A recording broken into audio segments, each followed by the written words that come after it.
Uma boa tarde, irmãos. Sejam todos bem-vindos.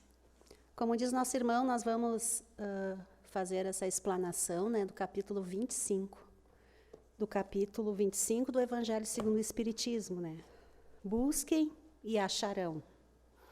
Que eu mesmo que ajudam-se, que o céu te ajudará. Peçam e vocês receberão, busquem e vocês encontrarão. Batam à porta e ela se abrirá. Pois todo aquele que pede recebe, e quem procura acha. E para aquele que bater à porta, ela se abrirá. Qual é o homem dentre vós que dará ao seu filho uma pedra se ele lhe pedir um pedaço de pão? E se lhe pedir um peixe, lhe dará uma serpente? Se vocês, sendo maus, como de fato são, conseguem dar coisas boas a seus filhos, com muito mais razão o Pai que estás nos céus dará o verdadeiro bem àqueles que os pedirem. Quem proferiu essas palavras, ajuda-te que o céu te ajudará, foi Jesus, meus irmãos? Então, cada um de nós busca algo na nossa vida, que seja material, que seja espiritual, e nós podemos interpretar esse buscar e achareis, como buscar as coisas espirituais. O esclarecimento espiritual para nosso bem-estar. É uma busca também que Jesus se refere. Então, a gente convida a fazer uma reflexão, cada um de nós, e nos perguntar, o que eu busco até hoje? O que buscamos nós todos? Isso é uma pergunta íntima que a gente faz e nós mesmos vamos obter a resposta, Porque todas as respostas estão dentro de cada um de nós. Porque nós sabemos que cada um de nós tem um planejamento reencarnatório e que nós, muitas vezes, mergulhados na carne, não lembramos. Temos aquela intuição dentro de nós para fazer algo de melhor. Mas sabemos, que nós procuramos mais as facilidades da vida, ou seja, as portas largas, e não as portas estreitas. Somos ainda como crianças birrentas, que pedimos ao Pai algum capricho, que o nosso Pai seria Deus, e queremos ser atendidos no momento certo, no momento que eu quero ser atendido. Mas, daí voltamos à pergunta. Eu peço o quê para Deus? Geralmente, muitos de nós não sabem nem o que pede. E daí não sabe nem o que recebeu. Porque não tem olhos de ver a graça que foi dada, recebida. Porque estamos tão envoltos no querer que não percebemos muitas vezes que já fomos atendidos. Muitas vezes, Jesus, Deus, nossos anjos guias, usam outros irmãos para nos auxiliar. Mas, seres caprichosos que ainda somos, queremos que Deus se manifeste na nossa frente e faça tudo por nós. Mas nós temos que fazer a nossa parte. Cabe a mim. Deus, Ele me auxilia. Através da oração, o meu fortalecimento espiritual, para que eu vá, para que eu faça. Não terciarizando as minhas culpas, os meus desejos para Deus. E nós, seres humanos, imperfeito ainda que somos, fazemos ainda isso. Nesse estágio evolutivo que nos encontramos, meus irmãos? Mas, ao mesmo tempo, o buscar e achareis, ele é um capítulo motivacional, que nos motiva a buscar, nos motiva a procurar o bem-estar. Porque nos foi dada a inteligência para a nossa melhoria, melhoria do nosso planeta, da nossa vida. Porque se nós não tivéssemos a inteligência, estaríamos estacionários ainda. E assim, na busca de tudo, o homem cresce também intelectualmente e ajuda o planeta, né? Então, é um capítulo que Jesus nos fala motivacional, nos motiva, né? Porque nós buscamos vários objetivos em nossas vidas, familiares, profissionais, materiais, que permeiam a nossa existência. Isso também é uma busca. E esta busca é direcionada pelo plano espiritual, pois Deus, como eu havia falado, nos deu a inteligência, né? Para melhorar o nosso planeta. Através disso, criamos o progresso material, melhorando as condições físicas, né, da terra onde habitamos. Nós criamos o bem-estar, o conforto para todos e o nosso progresso, né, intelectual, onde também envolve a ciência, medicamentos, aparelhagens bem melhores para a nossa saúde, né? Isso tudo é um desenvolvimento intelectual da nossa, direcionado pelo plano espiritual. Deus não faz nada por um acaso, né? Mas o ajuda-te, que o céu te ajudará, voltando a esse tema, a espiritualidade sempre vai fazer a parte dela e nos auxiliar. Mas nós temos, por obrigação, fazer por nós. Porque assim, é muito fácil nos acomodarmos e esperar que tudo caia do céu. Que a gente sabe que nada é fácil e nada cai no céu além da chuva, né? Só isso. Há um contínuo trabalho. Tudo trabalha na natureza. Tudo se desenvolve. Por que nós não vamos também trabalhar? Pelo nosso melhoramento espiritual, pela busca intelectual, pela nossa melhoria como ser, estagiários na Terra hoje, porque somos espíritos. Nós somente estamos aqui por passagem. E é esta bagagem que nós temos que enriquecer, o nosso espírito, meus irmãos. E o que é o nosso progresso espiritual que Jesus nos fala? É nós desenvolvermos o amor. A caridade é o amor em movimento. Que cada um de nós tem essa fagulha de Deus implantada no nosso coração. É a prática do bem em longa escala, meus irmãos. É olhar o semelhante como gostaríamos que olhasse para nós. É tratar o outro como eu gostaria que eu fosse tratada. Nós ainda, na evolução que estamos estagiando ainda no amor. O amor que nós conhecemos um pouco mais puro, ainda é o amor de mãe, mas ainda é um amor bastante egoísta. Mas nesse estágio que estamos, é o amor mais puro que experimentamos, é o amor de mãe. Porque estamos estagiando ainda no amor. Nós dissemos, eu amo Deus. E a gente se analisa. Eu me amo? Como Jesus diz, amai o próximo como a você mesmo? Eu me amo com todas as minhas imperfeições físicas e morais? Porque se eu me amo realmente, eu tenho condições e possibilidades de amar o outro. E se eu consigo amar o outro, eu consigo amar Deus. Porque dissemos, eu amo Deus, mas eu não me amo e não amo meu semelhante. Então, eu não amo Deus.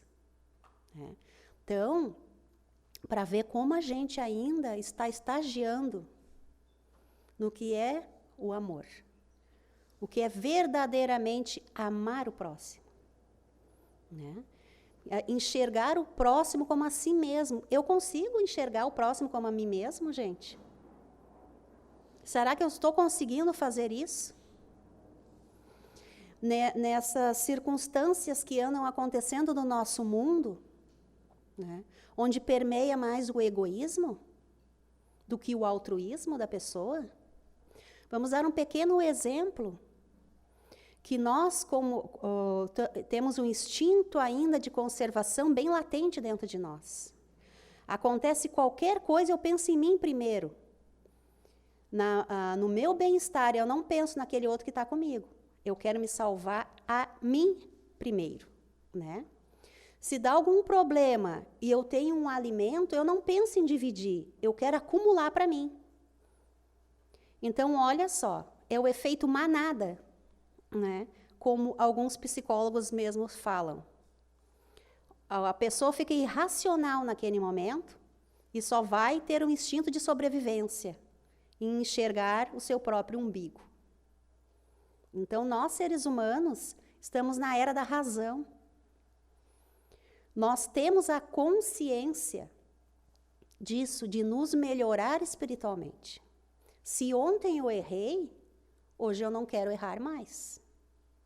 E me perdoo, para que eu me perdoando, eu consiga perdoar o outro. Em primeiro lugar, e me perdoar, para conseguir perdoar o outro. Né? E ter essa visão do outro com toda a gama de dificuldades que eu também carrego dentro de mim. Porque nós esperamos sempre, né, que o outro mude, que o outro seja melhor, mas eu não me modifico em nada. Eu só quero o outro. E eu, onde fico? Eu também tenho as minhas dificuldades. Eu também tenho a obrigação de me modificar. Os meus sentimentos e os meus atos.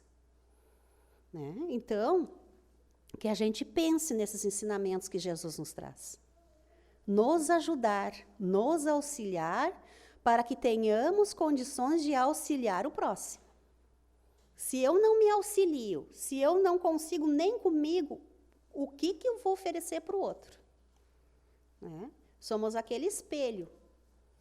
Tu reflete, aquela ressonância dentro de ti. Tu vai refletir no outro.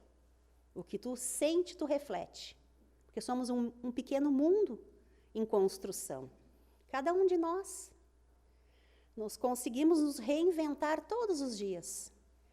Todos os dias que nós acordamos, há uma nova possibilidade de melhoria na nossa vida.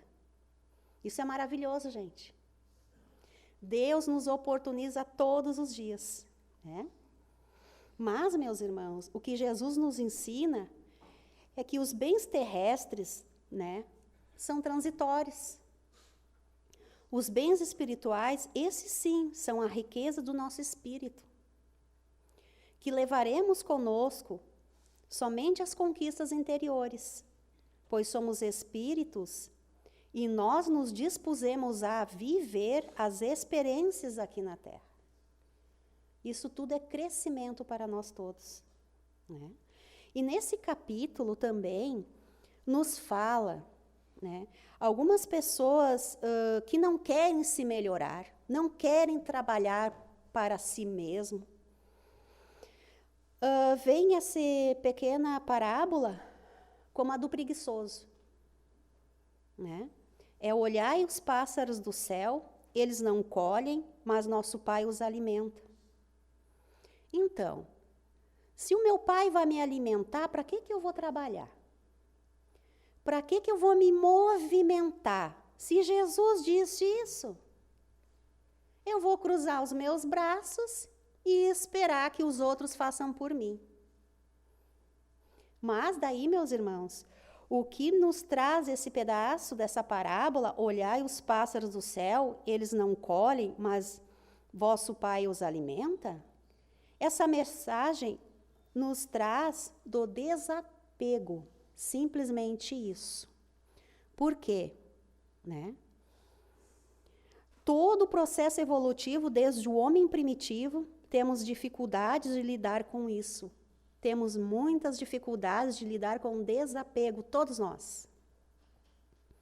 Ah, mas eu não sou apegada. Eu sou apegada nos meus filhos. Eu sou apegada na minha casa. Eu sou apegada à minha família. Todos nós temos um apego, sim. Né? Não adianta dizer que não temos. Ainda somos seres apegados à matéria, o que nos ronda, né? O que nos permeia. Então, nós temos essa dificuldade e Jesus sabe disso, gente. Ele entende cada dificuldade dentro de nós. Então, na busca, né?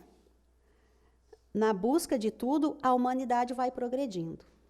Assim como a erva do campo e as aves do céu recebem os seus alimentos através dos canais da natureza, sem maiores esforços, porque a ervinha do campo ainda está na fase vegetativa. Vejam só, né? E as aves do céu somente possuem o instinto. E nós, o homem, nós já atingimos a idade do raciocínio. Então, nós devemos prover a nossa própria existência, onde entra nesse capítulo também a lei do trabalho, né? E nós sabemos que nós não estamos desamparados, não existem órfãos. Cada um de nós recebe, né, o quinhão de acordo com o estado que se encontra, que nos encontramos, pois nós temos todas as possibilidades possíveis. Então, que nós possamos aproveitar a nossa reencarnação para nosso crescimento espiritual como ser que somos. E algumas pessoas, né, meus irmãos, falam assim: eu bato, eu peço, eu oro e nada acontece. Mas muitas vezes a doença é o nosso remédio. Mas como assim? Como que eu vou ficar feliz estando doente? Como tu vai dizer isso para mim, que a doença é o meu remédio? Eu vou dar um pequeno exemplo, meus irmãos, do cego de Jericó. Jesus vinha passando e ali tinha um cego de nascença. Ele era muito pobre, muito humilde. Levava com ele somente uma capa, onde ele se protegia do sol e da chuva. E vinha Jesus com seus discípulos. E ele viu Jesus. E chamou: Jesus, Jesus. E várias pessoas que estavam ali perto disseram: cale-te, cale-te. E mesmo assim ele persistiu em chamar Jesus. Jesus voltou e olhou para trás. E foi ao encontro dele. E ele disse para este cego: o que queres que eu te faça?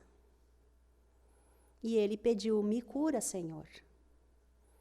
Jesus, impondo-lhe as mãos nos seus olhos, o curou. Mas, nos remontando à reencarnação deste cego, havia 3 reencarnações que ele se perdeu por causa da sua ganância, do dinheiro. Então, nesta 4ª vez que ele reencarnou, ele pediu que ele viesse cego, muito pobre, para não ver, para não sentir a tentação novamente do dinheiro. Então, Jesus, mestre de todos nós, sabia disso. Ao olhar o cego, né, ele sabia o porquê que ele estava cego naquele momento. Mas, com a humildade que ele pediu e o que ele já tinha passado, Jesus o curou. Então, meus irmãos, é um exemplo. Muitas doenças, muitas dificuldades que nós temos, se não é provocada desta reencarnação por nós mesmos, são de outras. E este processo é para a nossa cura. E se a gente não tem a luz espiritual da doutrina espírita, nos revoltamos. Por que comigo? Por que eu? mas nós não somos melhores uns que os outros. Se Jesus curou e fez várias curas na sua época, é que tinha chegado o momento daquele ser já não ter que passar por aquela necessidade evolutiva. Então, o que fica para nós? Que às vezes eu tenho uma unha encravada e quero a facilidade do mundo. Então, por isso que o Espiritismo nos aborda, nos esclarece sobre os porquês dos nossos sofrimentos. Para nós termos uma base, meus irmãos, do que acontece. Que a gente não se revolte. Porque isso tudo é aprendizado para nós. Que nós agradecemos a Deus pela oportunidade de estarmos aqui. Sermos mais gratos e pedir um pouco menos. Porque a gente é muito pedinte e mal agradecido, né? Pela dádiva que temos de tantas coisas boas na nossa vida, na nossa reencarnação atual. E nada é por acaso. O acaso não existe, né? E aqui também nesse capítulo, meus irmãos, Jesus nos fala de Zaqueu. Zaqueu era um cobrador de impostos, que era visto pelo povo como de má vida. E daí, ele subiu, sabia que Jesus viria na sua cidade, ele tinha muita curiosidade de saber quem era Jesus. Ele pegou, no meio da multidão, ele era de baixa estatura, ou seja, muito baixinho, ele subiu numa árvore para poder ver Jesus. E Jesus vinha com o povo junto. E Jesus viu ele e disse: Zaqueu, desças daí. Hoje jantarei contigo em tua casa. E ele ficou muito feliz que Jesus ia jantar na sua casa. Imagina, ele era visto, né, como uma pessoa de má vida, e os judeus odiavam os cobradores de impostos. E Jesus, com toda a sua delicadeza, disse: vou ceiar contigo. E ele desceu da sua árvore, foi para casa e preparou um jantar para Jesus. Jesus foi até a sua casa, porque Jesus não escolhia ninguém. Ele simplesmente via-nos pelo coração. E a partir daquele dia, Zaqueu abandonou aquela má vida que ele tinha. Que ele cobrava os impostos, cobravam até mais. E ele prometeu a Jesus que daria o dobro para aquelas pessoas que ele tinha tirado. Ele se tornou um novo homem. Ele se tornou um cristão.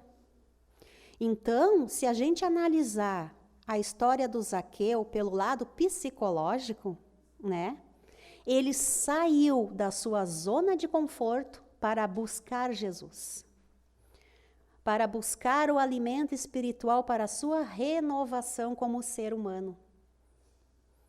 É isso que nos expressa essa história do Zaqueu, né? Ele se melhorou intimamente como ser, né? Ele melhorou as suas atitudes, os seus pensamentos, ele saiu da zona de conforto. Ou seja, todos nós, muitas vezes, nos acomodamos na nossa zona de conforto.